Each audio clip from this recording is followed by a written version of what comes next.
आता पृथ्वीची सावली चंद्रावर पडली, ठीक आहे.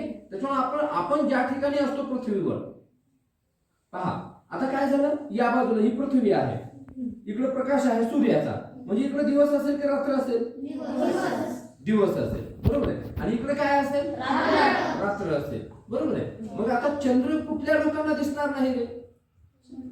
आता इकडं आहे, इकडचे जे लोक असतील यांना तर या बाजूला गेलेले चंद्र नाही दिसणार, बरोबर आहे. म्हणजे जे दिवसा असतील, दिवस असणार, ज्या भागाकडे पृथ्वीवर दिवस आहे त्या भागाकडच्या लोकांना चंद्र दिसणारच नाही, बरोबर आहे. तो हा जर सावलीत नसेल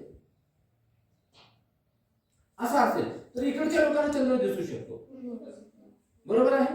म्हणजे इकडचे लोक म्हणजे कोणती, अंधारातले, बरोबर आहे. मग आता तुमचे हे लक्षात येत असेल की हा भाग अंधारातून हा चंद्र, हे पहा इथं तुमच्या लक्षात येत असेल, इकडच्या पोरांना दिसतोय हे. आता काय झालं, थोडासा पडला, थोडासा अंधार, मग या भागावर, ठीक आहे. हा इथं हा कोणता चंद्रग्रहण असेल, खंडग्रास, बरोबर आहे, ठीक आहे. हा असा जर असेल आणि असाच तो बाहेरून निघून गेला, ठीक आहे, सावलीच्या बाहेरून, तर हा खंडग्रास सूर्यग्रहण, चंद्रग्रहण झाला. पण तो हा पूर्ण सावलीत जर आला तर हा कोणतं चंद्रग्रहण होईल, आता